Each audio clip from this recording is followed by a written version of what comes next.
Hello बच्चों, good morning.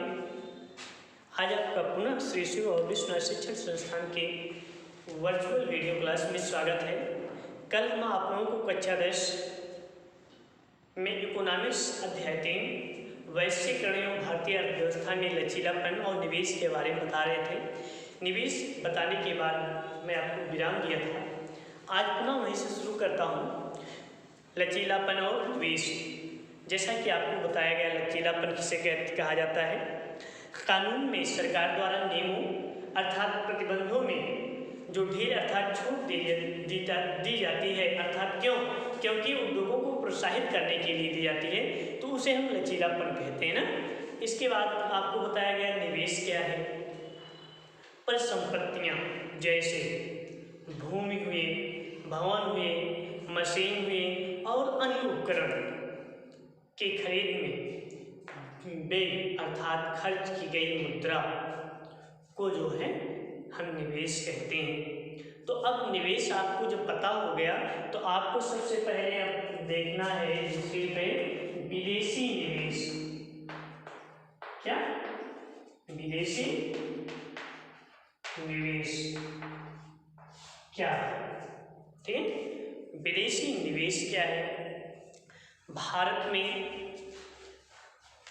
उद्योग खोलने या भारतीय कंपनियों के अंशों को खरीदने में, ध्यान देना, भारत में उद्योग खोलने या भारतीय कंपनियों के अंशों को खरीदने में विदेशी मुद्रा का निवेश करना ही विदेशी निवेश कहलाता है। अर्थात कह सकते हैं प्रत्यक्ष निवेश और परोक्ष या अंशों का निवेश ही विदेशी निवेश कहलाता है। अब हम बात करते हैं तीसरा सवाल, अंतरराष्ट्रीय मुद्रा कोष। अंतरराष्ट्रीय मुद्रा कोष। ठीक, अंतरराष्ट्रीय मुद्रा कोष क्या है? ध्यान देंगे एक मिनट। अंतरराष्ट्रीय मुद्रा कोष क्या है? ध्यान देंगे, अंतरराष्ट्रीय मुद्रा कोष। ठीक, बहुत जल्दबाजी नहीं है, स्पष्ट से रूप से आप ध्यान से समझिए कि यह अंतरराष्ट्रीय वित्तीय संस्था क्या है? यह अंतरराष्ट्रीय वित्तीय संस्था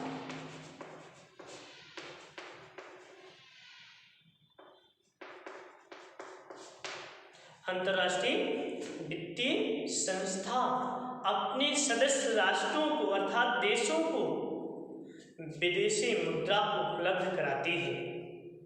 ठीक है, जिससे वह विदेशी मुद्रा के अभाव से उबर चुके और उसका वैश्वीकरण तेजी के साथ एक देश से दूसरे देशों के मध्य हो। इसके बाद निजीकरण की प्रक्रिया क्या है? चौथा, निजीकरण की प्रक्रिया। ठीक, निजीकरण की प्रक्रिया क्या है? इसमें सार्वजनिक क्षेत्र के लिए आरक्षित उद्योगों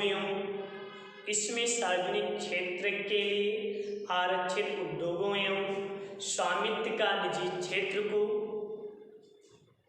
अंतरण तथा निजी क्षेत्र के अंशों को बढ़ाना है निजीकरण की प्रक्रिया कहलाता है। पुनः समझोगे कि इसमें सार्वजनिक क्षेत्र के आरक्षित उद्योगों एवं स्वामित्व का निजी क्षेत्र को अंतरण तथा निजी क्षेत्र के अंशों को बढ़ाना ही निजीकरण की प्रक्रिया कहलाती है। अब हम आपको बात करते हैं आपसे अर्थव्यवस्था के उदारीकरण की प्रक्रिया।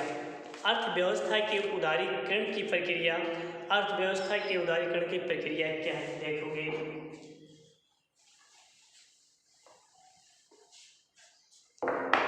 अर्थव्यवस्था के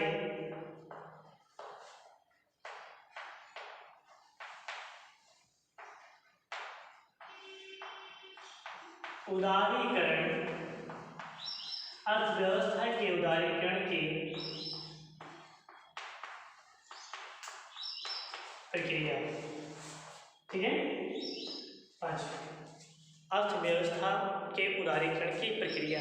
इसके अंतर्गत औद्योगिक लाइसेंसों को समाप्त करना, अर्थात सभी तरह के उद्योगों को समाप्त करना, इसका लक्ष्य ये होता है। अर्थात कहने का मतलब उत्पादन की स्वतंत्रता, मशीनरियों, कच्चे माल का स्वतंत्र आयात शामिल होता है या किया जाता है। इसमें इसके अंतर्गत औद्योगिक लाइसेंसों को समाप्त करना, सभी तरह के उद्योगों को समाप्त करना, अर्थात कह सकते हैं उत्पादन की स्वतंत्रता, मशीनरी एवं कच्चे माल का आयात स्वतंत्र रूप से शामिल किया जाता है या स्वतंत्र आयात शामिल किया जाता है। अब हम बात करते हैं विकसित देश। 60वां पॉइंट आपका है विकसित देश। ठीक है, विश्व बैंक की आपको हम बता चुके हैं, विश्व बैंक की विश्व विकास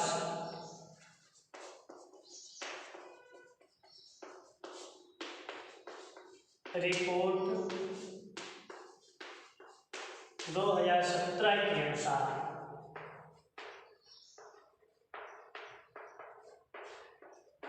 ठीक है, ध्यान देना। आपको हम बता चुके हैं इसके पहले वाले अध्ययन जब पढ़ा रहे थे, तो विकसित और अविकसित, विकासशील और विकसित देश किसे कहते हैं, वही अपना बताना है।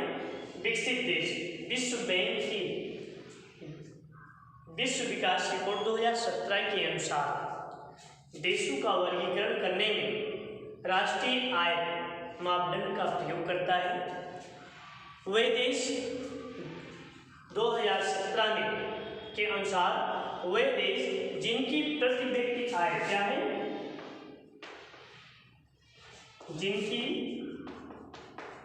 प्रति व्यक्ति आय 1256 डॉलर, कितना 1200, जैसा कि जिनकी प्रति व्यक्ति आय, ध्यान देना, जिनकी प्रति व्यक्ति आय 12,056 डॉलर प्रति वर्ष, प्रति व्यक्ति आय 12,065 डॉलर प्रति वर्ष या उससे अधिक है, वह देश समृद्ध अर्थात विकसित देश कहलाते हैं। ठीक, अर्थात उन देशों को विकसित माना जाता है। इन देशों की विकास की प्रक्रिया, इन देशों में विकास की प्रक्रिया पूरी हो गई है, अर्थात कह सकते हैं इन देशों की विकास की प्रक्रिया पूरी हो गई है, लोगों का जीवन स्तर अच्छा है और राष्ट्रीय आय उच्च प्रकार का है। ऐसे देशों को विकसित देश कहा जाता है। जैसे मैं उदाहरण ले लेते हैं, आपका जापान है, ब्रिटेन है, कनाडा है, ठीक है, संयुक्त राज्य अमेरिका है, ठीक है, ये सब विकसित देशों की श्रेणी में आते हैं। अब हम बात करते हैं विकासशील देश। किसका? विकासशील देश। विकासशील देश में आपको क्या करना है, बस ध्यान देना है।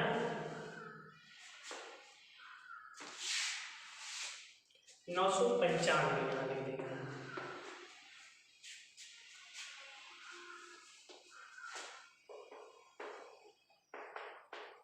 विकासशील देश, ठीक है,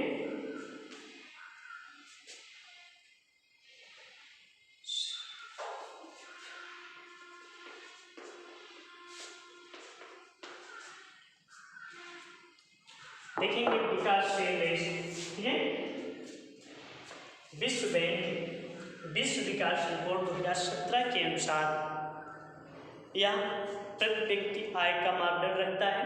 आपको बता चुके हैं विश्व बैंक की विश्व विकास रिपोर्ट 2017 के अनुसार वह देश जिनकी प्रति व्यक्ति आय $995 या उससे कम, ध्यान देना, विकसित और विकासशील में ही अंतर है।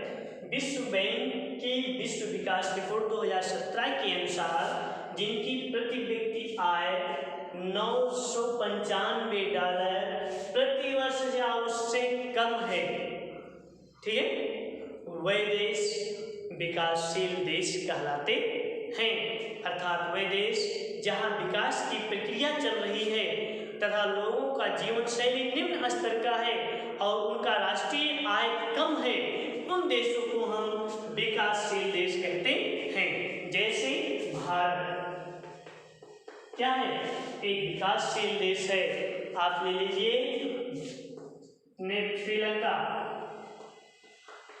एक विकासशील देश है, ठीक है। अब हम बात करते हैं, आपको विकास और विकासशील देश में क्या अंतर है आपको बता दिया। अब हम आपको बताते हैं व्यापार अवरोधक किसे कहते हैं, ठीक है। व्यापार अवरोधक किसे कहते हैं? व्यापार अवरोधक, व्यापार अवरोधक, ठीक है, क्या है? ध्यान देना, व्यापार पर किसी भी प्रकार का प्रतिबंध लगाना, व्यापार पर किसी भी प्रकार का प्रतिबंध लगाना, क्या? प्रतिबंध,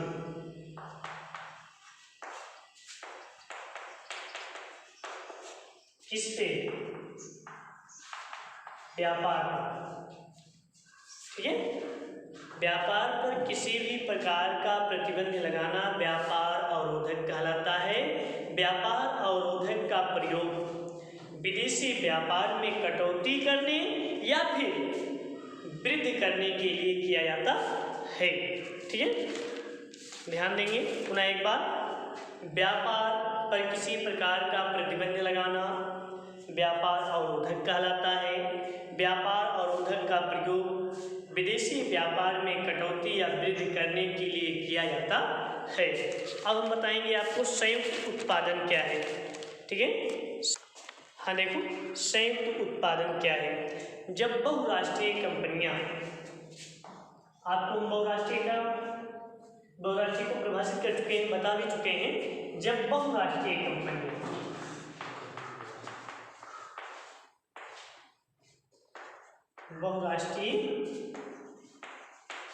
कंपनियां, ध्यान देंगे, जब बहुराष्ट्रीय कंपनियां किसी देश के स्थानीय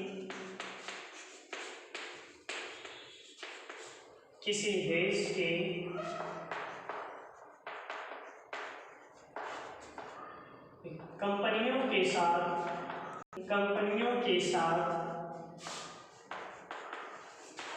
मिलकर वस्तुओं का उत्पादन करती हैं, वस्तुओं का उत्पादन करती हैं, तो उसे संयुक्त उत्पादन कहा जाता है। तो उसे संयुक्त उत्पादन कहा जाता है। पुनः समझोगे, संयुक्त उत्पादन क्या है? जब बहुराष्ट्रीय कंपनियां किसी देश के स्थानीय कंपनियों के साथ मिलकर किसी वस्तु का उत्पादन करती हैं, तो उसे हम संयुक्त उत्पादन कहते हैं। अब हम बात करते हैं उपनिवेश। किसकी? उपनिवेश क्या है, ठीक है। उपनिवेश क्या है? किसी एक देश द्वारा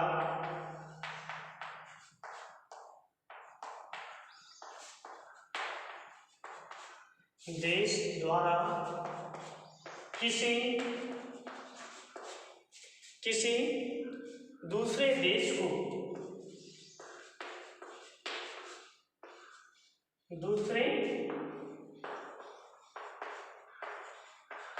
देश को आर्थिक या राजनीतिक, ध्यान देना, किसी एक देश द्वारा किसी दूसरे देश को आर्थिक या राजनीतिक रूप से गुलाम बनाना,